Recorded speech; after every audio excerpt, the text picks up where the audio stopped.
En ce temps-là, Jésus disait à ses disciples, lorsque vous priez, ne rabâchez pas comme les païens. Ils s'imaginent qu'à force de paroles, ils seront exaucés. Ne les imitez donc pas, car votre Père sait de quoi vous avez besoin, avant même que vous l'ayez demandé. Vous donc priez ainsi. Notre Père qui es aux cieux, que ton nom soit sanctifié, que ton règne vienne, que ta volonté soit faite sur la terre comme au ciel. Donne-nous aujourd'hui notre pain de ce jour. Remets-nous nos dettes, comme nous-mêmes nous remettons leurs dettes à nos débiteurs. Et ne nous laisse pas entrer en tentation, mais délivre-nous du mal. Car si vous pardonnez aux hommes leurs fautes, votre Père céleste vous pardonnera aussi. Mais si vous ne pardonnez pas aux hommes, votre Père non plus ne pardonnera pas vos fautes. Acclamons la parole de Dieu. Quelle merveille a dû être ce moment où, pour la première fois dans l'histoire, des oreilles humaines ont entendu cette prière du Seigneur.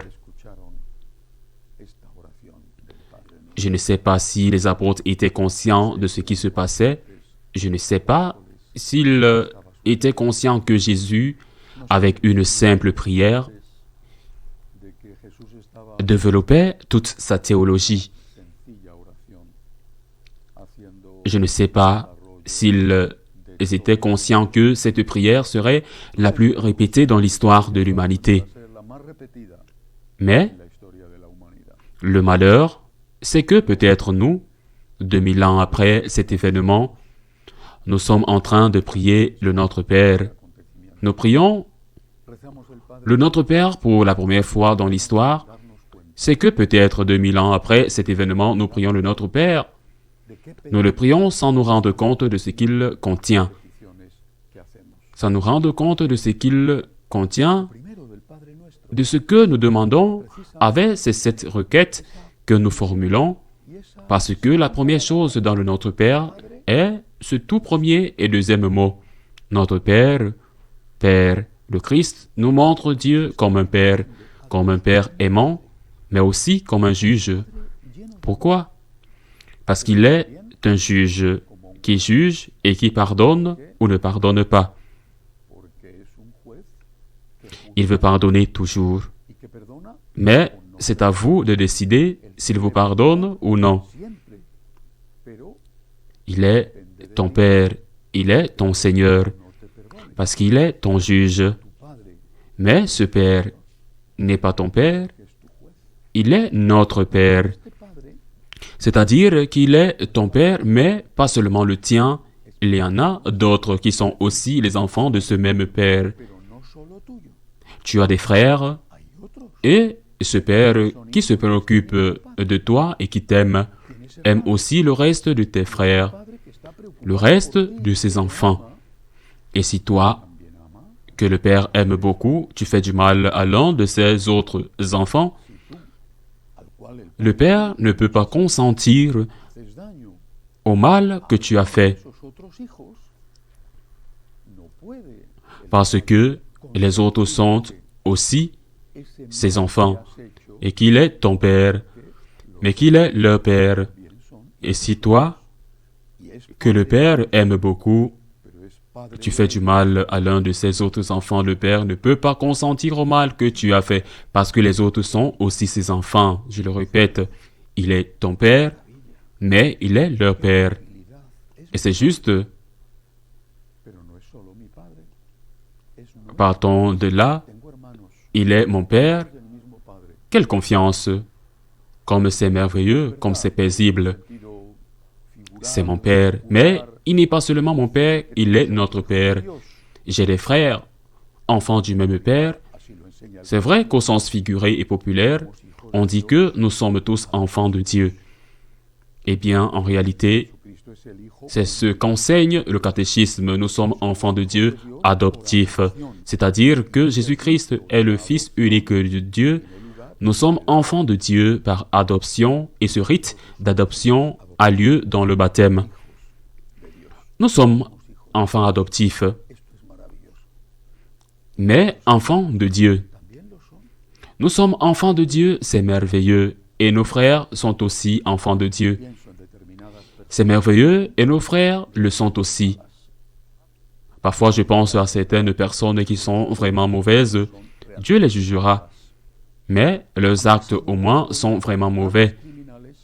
Ils sont entrés dans l'histoire comme de grands criminels, ou ils entreront dans l'histoire comme de grands criminels parce qu'ils sont encore vivants. Et je me rends compte qu'ils sont baptisés. Enfin, certains, bien sûr, de ces grands criminels n'ont pas été baptisés, mais il y en a beaucoup qui sont baptisés, ce sont des enfants de Dieu. Comment Dieu aurait-il pu les aimer en étant si mauvais, en faisant tant de dégâts, en faisant souffrir tant de gens? Et puis je me dis, c'est vrai que je n'ai pas fait cela, mais j'ai aussi les miens. Et si j'admire et m'étonne que Dieu ait aimé ces criminels au point de les traiter comme ses enfants, je dois m'étonner que Dieu m'ait aussi aimé et continue de m'aimer au point de me considérer comme son enfant. Remercions Dieu, le Dieu Tout-Puissant, le Dieu qui a fait l'univers, le Dieu qui a fait les étoiles, les constellations, le Dieu qui a tout fait est mon Père. Quel honneur, quel cadeau, quelle bénédiction. Il est mon Père. Il est aussi le Père de l'autre, mais il est mon Père. Remercions Dieu pour cela. Remercions Dieu et que la grandeur de l'amour de Dieu ne se traduise pas par un abus de cet amour, comme un enfant gâté, comme le fils d'une maison riche qui a grandi avec une mauvaise éducation. Au contraire, savoir que Dieu est notre Père doit nous remplir de gratitude. Et nous devons écouter la voix de Jésus qui nous dit « Soyez parfaits comme votre Père céleste est parfait. » Et ce sont d'ailleurs les choses que nous demandons au Seigneur, les choses que nous demandons dans le Notre Père. Que ton nom soit sanctifié, que ton règne vienne, que ta volonté soit faite sur la terre comme au ciel. Et naturellement, nous demandons les choses dont nous avons besoin, notre pain quotidien. Mais le Seigneur insiste. Ce frère que tu as offensé, tu dois lui demander pardon.